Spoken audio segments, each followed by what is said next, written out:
4 दिन पहले एक लड़की की शादी हो जाती है। शादी होने के बाद वो अपने ससुराल में पहुंच जाती है।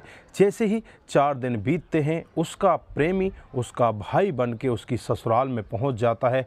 ससुराल वाले बड़े खुश होते हैं कि भाई लड़की का यहाँ पर आया है, उसकी बड़ी खातिरदारी की जाती है।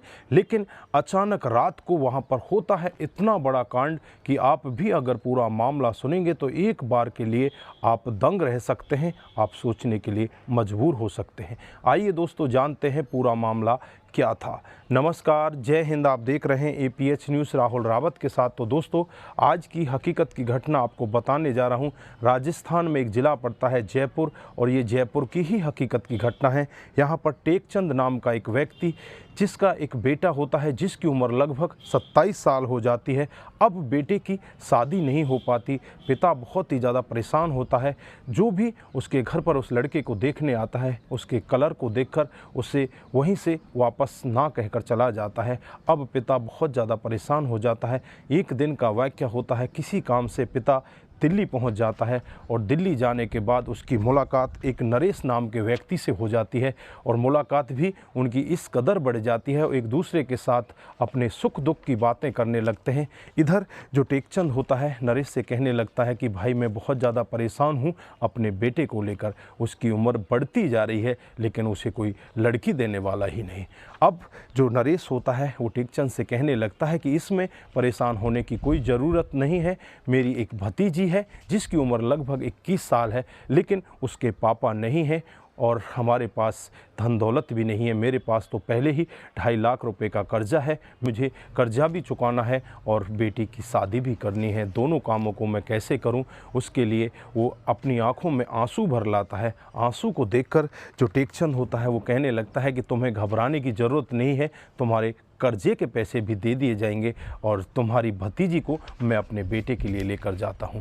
उसके बाद दोनों राजी हो जाते हैं। और इधर जो नरेश होता है वो टेकचंद से यही कहता है कि शादी मंदिर में करनी है, ज़्यादा खर्चा नहीं करना है। इस पर टेकचंद भी राजी हो जाता है और एक डेट निश्चित करके दिल्ली में एक मंदिर में जाकर उनकी शादी करा दी जाती है। शादी के बाद दुल्हन जयपुर में पहुंच जाती है और वहां पहुंचकर बड़े ही अच्छे से धूमधाम से दुल्हन का स्वागत किया जाता है। आसपास के जो लोग होते हैं वो भी यही कहते हैं कि चलो भगवान का शुक्र है कि इस लड़के की शादी हो गई। उसके बाद जब पहली रात को वो लड़का अपनी दुल्हन के कमरे में जाता है तो वहाँ जाने के बाद दुल्हन उससे कई तरह के बहाने बनाने लगती है, उसे अपने पास तक नहीं आने देती और फिर चुपचाप दूल्हा अलग कमरे में जाकर सो जाता है। अगली दिन भी यही होता है, उसको अपने पास नहीं पहुंचने देती। अब दूल्हा परेशान हो जाता है। जैसे ही तीसरा दिन आता है वो अपने पिताजी के पास पहुंच जाता है और उससे कहने लगता है कि पापा आप कैसी दुल्हन लेकर आए हो, ये तो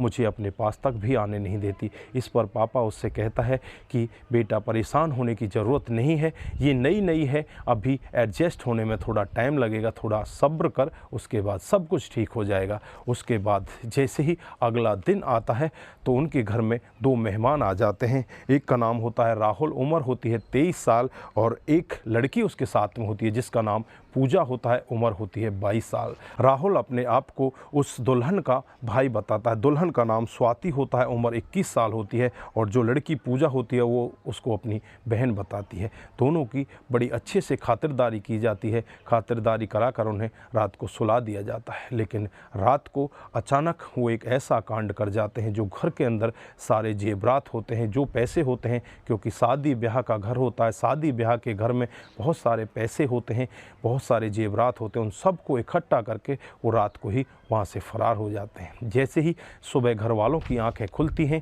तो घर वाले देखते हैं कि तिजोरी का ताला भी खुला हुआ है, घर में बहू भी दिखाई नहीं दे रही, और वो जो रात को 2 और व्यक्ति आए थे, एक लड़का और एक लड़की, वो भी दिखाई नहीं दे रहे।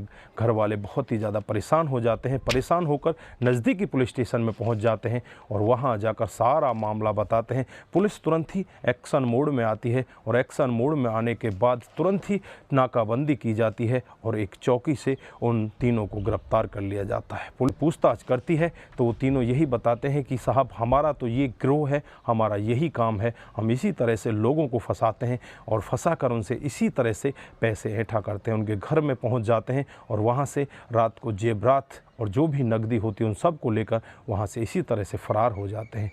पुलिस तुरंत ही एक्शन मोड में आती है और इन तीनों के खिलाफ तमाम धाराएं लगाकर इन्हें जेल के अंदर बंद कर देती है। उधर जो चौथा व्यक्ति होता है नरेश, जो दिल्ली का रहने वाला होता है, पुलिस वहाँ पर भी पहुँचती है, उसे भी अपनी गिरफ्त में लेकर उसे भी थाने के अंदर बंद कर देती है। दोस्तों, इस घटना से आपको सीख भी मिलेगी कि किस तरह से लोगों को बहलाया फुसलाया जाता है। यहाँ पर जो टेकचंद होता है उसका बेटा आज भी कुआरा का कुआरा रह जाता है। वो इतने सारे पैसे खर्च करता है, उसके बावजूद भी उसे कुछ हासिल नहीं हो पाता, क्योंकि लोग बाग इसी तरह से लोगों को बहला फुसलाकर ऐसे ही लोगों को अपने चंगुल में फंसाकर उनसे पैसा ऐंठा करते हैं। यहाँ पर टेकचंद को भी इसी तरह से शिकार बनाया गया। तो दोस्तों, इस घटनाक्रम को ज़्यादा से ज़्यादा लोगों के साथ शेयर करें, जिससे कि और लोग भी अपने आप को बचा सकें और ऐसे लोगों के चंगुल से बच सकें। तो दोस्तों, यहाँ पर आपकी क्या राय है, आप क्या कहना चाहते हैं? आपकी जो भी राय है एक बार कमेंट बॉक्स में ज़रूर दीजिएगा। दोस्तों, इस घटनाक्रम को सुनाने का उद्देश्य सिर्फ आपको जागरूक करना है, आपको बताना है कि हमारे समाज में इस तरह की घटनाएं भी हो रही हैं। तो दोस्तों, आज के लिए बस इतना ही। आप जहां भी रहें सतर्क रहें, सावधान रहें और ऐसे क्राइम को अपने आसपास ना होने दें। नमस्कार, जय हिंद,